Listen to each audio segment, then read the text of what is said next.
guess how advantageous is it to have the championships here when you're a new coach and this is a wrestling hotbed? I mean, it has to be good for recruiting. Yeah, no, it's really good for recruiting. It's going to be good for our team. Obviously, you don't have to travel and you sleep in your own bed. All that stuff is going to be great. So we were just talking. It's in Cleveland and then here, so we're not going to have to travel very far for 2 years. So that's pretty nice. And we're definitely looking forward to it. One of the same things that make Pittsburgh an attractive place to host an NCAA wrestling championship, also the things that made Pitt an attractive place to want to be a Division I head coach, is the development of the wrestling community in the area. Yeah, I mean the wrestling community here is probably the strongest in the country. You know, so I mean that comes with support. You have easy access to top recruits. You know, so all those things, you know, with the wrestling culture here are you know, a big advantage for any coach. When did Pitt first approach you about the job, Keith? You know, it was later in the process. I would say, you know, 2-3 weeks ago, I had my interview. Did you have any idea when they started the process that this national championship might be coming here too, or did you just find out? Like No, so I found out about that this was a possibility just a couple days ago. What were the first few days of the job been like for you? This is my first day, so. You know, I guess like the past 4. It's been busy. I mean, I've been, you know, I've just been, you know, reaching out to a lot of people about trying to fill my staff and things like that. I mean, the staff is probably the first priority right now. So, so I've been busy trying to do that, and then, yeah, I got here yesterday and started today.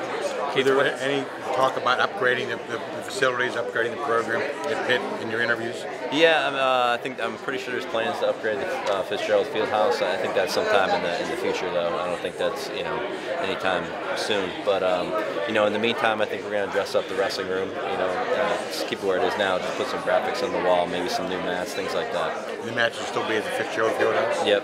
Yeah. Is there talk about moving them to the Pitt at all? No, I mean, I know in the past they've done, you know, that if they have a big dual meet when they wrestle Penn State, they did it in the Pitt, you know, so we might do that in the future, but the Fitzgerald Fieldhouse is actually a pretty good competition venue, you know, for wrestling because it's pretty intimate, and but if we were to wrestle, you know, somewhere where we know we're getting a ton of fans, you know, then we'll put it in the Pitt, and obviously that's what you want to have more and more of that, because that means that you're, you know, getting more attendance than usual. What do you know about this area as far as its high school wrestling programs? I know it pretty well. I mean, I wrestled here, you know, in college, so you know, I spent a lot of time in the area. You know, and like I said, everybody knows this area. This is a wrestling hotbed, so you know, I have pretty good relationships with a lot of high school coaches and a lot of club coaches in the area from my time here. And you know, when I'm coaching at other institutions, I've been recruiting this area as well. You've recruited here before, obviously? Yeah. What do you think the key is to keeping those top recruits in Pittsburgh? You know, the last couple of years, they go to the ACC or they go to the Big Ten.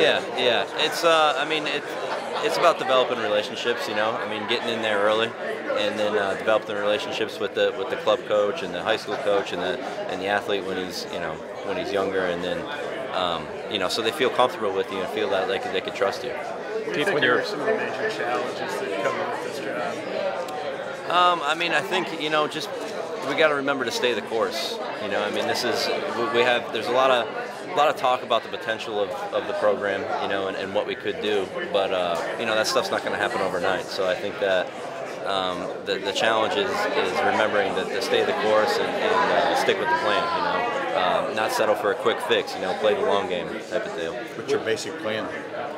Well, you know, right now I'm going to get with my team.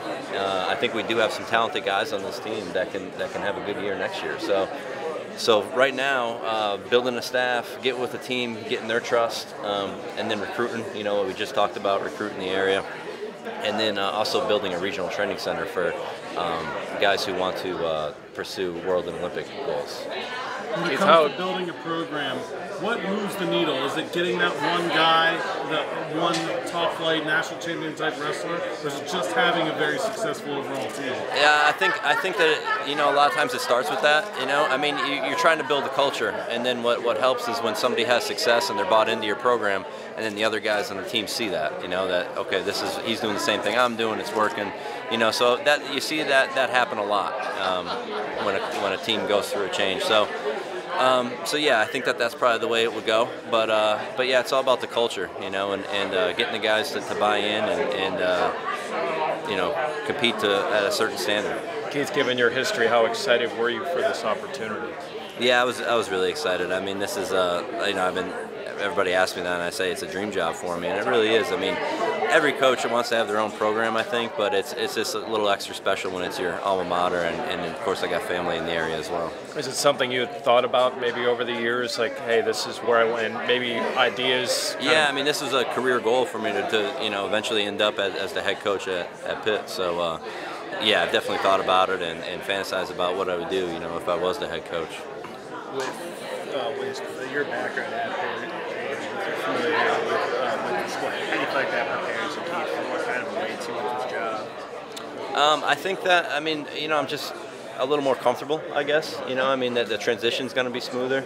And also, I just know that you can win here, because, I've had success here, and we've had individual success here.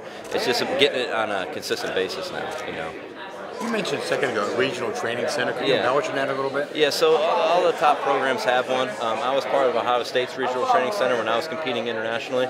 So really what it is guys who are pursuing post-grads, who are pursuing world and Olympic goals, are going to be training in your wrestling room and working with your guys. And it's, they're kind of an extension of the coaching staff. I mean, they can't recruit, they can't do any coaching duties other than, train with your guys. But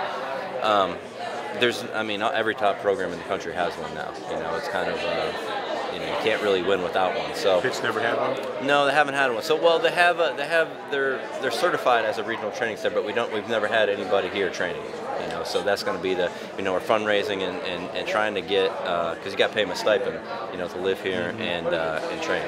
So you'll bring in graduates from other programs? Mm-hmm. Yeah, and then eventually, once you get that established, the goal is to be able to, we have a guy that's successful in our own program that wants to, when he's done with his collegiate career, wants to pursue trying to win the world or Olympic title. We want to be able to keep him, Mm-hmm. So for instance, when I graduated here, that was my goal to go on and try to win the worlds and Olympics, and I couldn't stay at Pitt and do it because you can't really coach and do it.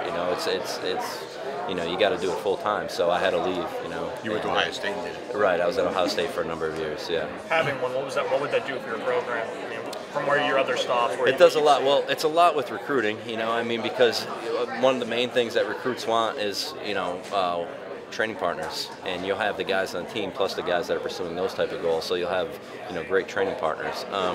That's one. It's also good for the current student athletes on your team because it's they look at them as examples. You just go do what that guy's doing because he's a professional. He's trying to win at a very elite level. So those are two main facets of it.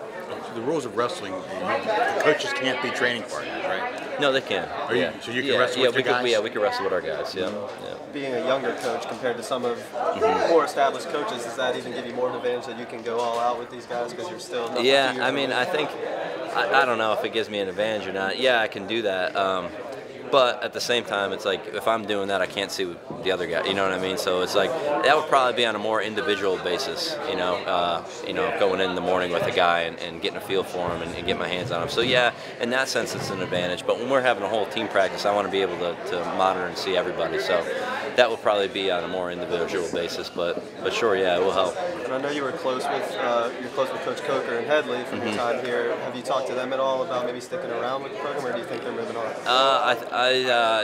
We've talked a little bit about it. I'm not sure exactly what those guys' plans are, and that's what I was saying earlier. That's kind of my main focus right now is putting a staff together. So, those are things we're working through right now. You graduated in 2008, is that correct? 08? I graduated in 2008. Yeah. Now, how long did you wrestle competitively beyond college? So I was on the U.S. national team for 6 years after that, and then I was coached at University of Virginia for a couple of years and at Oklahoma recently. So it was only 3 years ago you were wrestling competitively, right? Yeah. And when I was coaching, I still, because it was coming up to the Olympic year, so I wrestled in the Olympic trials last year. So I still did that, and then because I wanted to finish, at the 2016 Olympic. Olympic trials. You give your guys a run for their money then, right? Yeah.